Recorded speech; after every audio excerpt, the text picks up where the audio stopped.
is now something on our moon. I have interviewed men who have walked on the moon. And strangely, one of them said to me that in some strange way, he didn't really remember the time that he was on the moon. I said, what was it like, Doctor? And he said, well, it's odd, Art. You'd think I would remember every last little tiny detail, but I didn't. And I always found that comment, it just rocked me back. A man who walked on the moon and yet kind of doesn't remember the details of what happened when he was there. I thought that was really, really odd. Glenn, welcome to the program. Good evening, Art. It's a pleasure to be with you tonight and your listeners. So, look, I am a skeptic, Glenn. Mm-hmm. Maybe you can convert me. Many have tried. But on the other hand, I have this suspicion that something's wrong. We haven't gone back to the moon. We've sent some probes, but man has not walked on the moon since. And that's true. We've done some very extensive lunar surveys. The Clementine probe, which was for the military, right, extensively mapped the moon and the lunar surface as far as geologically and also with pictures. So if there's nothing there to see, one wouldn't spend so much money for an expensive mission. Well, ostensibly they claim they're looking for water, I suppose, or looking for certain minerals or something or another. But let's cut to the chase here. Wouldn't alien bases on the moon be simply impossible to hide, or would it? Well, it would depend as well. First of all, let's take a look at some of the evidence that's been provided here. I've got an article here from the England's Royal Astronomical Society. Okay. And over a period of time, 40 members with their telescopes were looking at various geometrically shaped light patterns, confirmed sightings, 50-mile-long opaque objects, great white domes, long bridge-like structures, and in 1958, the Russian scientists saw as well huge oval glowing objects that were unexplained. And this is just one of tens of thousands of reports. I have another document here in front of me that came from NASA, in fact. It's the chronological listings of lunar events. This was put out in 1966 at Goddard Space Flight Center. Yes. And it lists, going back as far as 1870, lunar volcanoes, purple haze, part of the Plato, crater Plato glowing with light, small red glowing objects moving around the moon, luminescent areas around the crater Tycho, and it goes on for pages and pages and pages. So there clearly is some type of activity going on up there, and we talk about water on the moon. Already here in 1971, the news released that moon water was detected. And there seems to be a familiar reoccurring theme that information comes out, it kind of fades away for 20, 30 years, and then the same information comes out as well. The same as regarding Mars. I have these articles as well. What about our own space program, Glenn? We sent men to the moon, and men to the moon. Now, walk me through it a little bit. How do human beings go to the moon, some of them remaining in orbit, circling the moon really closely, with a view like nobody's ever had? I mean, just a really good view. And then we had people walking on the moon itself. Now, granted, they might have only seen a tiny slice of what's up there, but surely with the massive size of the things that you're talking about and others have talked about, they had to have seen them. Well, let's look at some of the quotes. Here, you may be familiar with the astronaut and physicist Brian O'Leary. I am. And his quote was, "Contacts between extraterrestrials seem to have been going on for decades, but we still don't want to admit it." Now, we all know Gordon Cooper, who recently passed away. And in 1976, on live television, he made a quote, "Intelligent beings from outer space visit our world in an effort to enter into contact with us. I have encountered various ships during my space voyages. NASA and the American government know this and possess a great deal of evidence. Nevertheless, they remain silent in order to not alarm the people."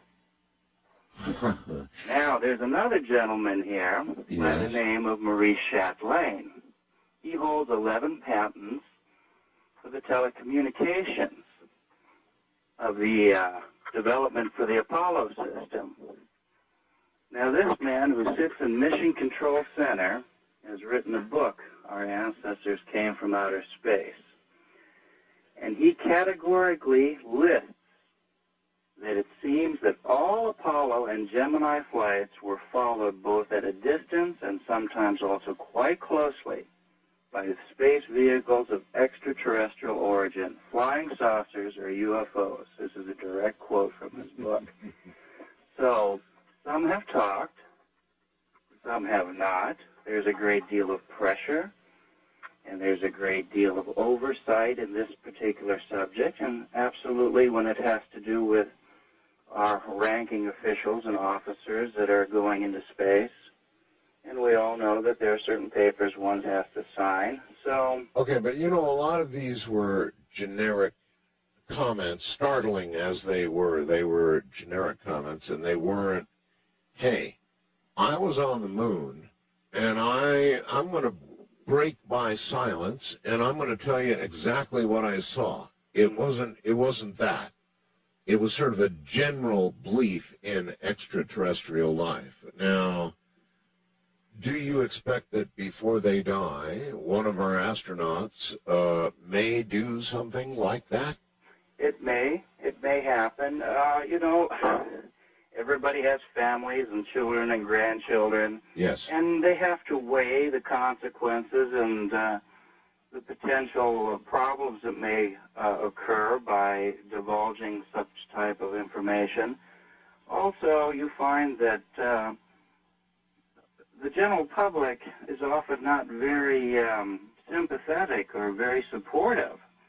And so you risk being ostracized both from your professional peers. There is that. And also from the general public as well, because there's such an incredible ridicule factor that has been attached over the last several years. I know, but even Neil Armstrong has made several kind of cryptic, wondrous remarks over the years. He doesn't talk very often, but when he does, he really makes some odd comments. Yes, that's true. And, of course, then we have the fact that many astronauts have ended up in divorce and various forms of real trouble. Certainly, you wouldn't expect that of all these guys with the right stuff, but they have. Well, I mean, as if, you know, there's a lot of pain in trying to hide something. I'm not saying they are, but it could be suggested that they're under stress. Absolutely. Absolutely. And I think that here's the key phrase that perhaps we should take a look at. I don't believe that it is either realistic or something to expect that somebody is going to, or a number of individuals are going to stand up and conclusively satisfy our curiosity. I mean, enough people have. We look at Major Kehoe. We look at We look at Frank Edwards. We look at Waverly Gervin. I mean, there is really such an immense list of people. Professor McDonald, who went before the Subspace Committee in '68. If people really would have an idea at the plethora of information and the immense amount of so-called names that have come out in support of the release of this information, they would be truly astounded. And I believe that it's very important to remind people of the rich and very real history that is associated to this subject. And we have gone off in some very convoluted tangents. How about a straight-on question, Glenn? Why do you believe, and obviously you believe, that our government has absolute knowledge of what's on the moon? Yes? Yes. Okay. What motivation does our government have, in your opinion, for not telling us? Well, it's difficult to put yourself inside the heads of somebody else. Let's put it this way. Certain policies are initiated, and they are continued just as a matter of fact. Okay, that just tells me about the ever-continuing cover-up. What I want to know from you is why you think. In other words, would knowledge of extraterrestrial presence as close as the moon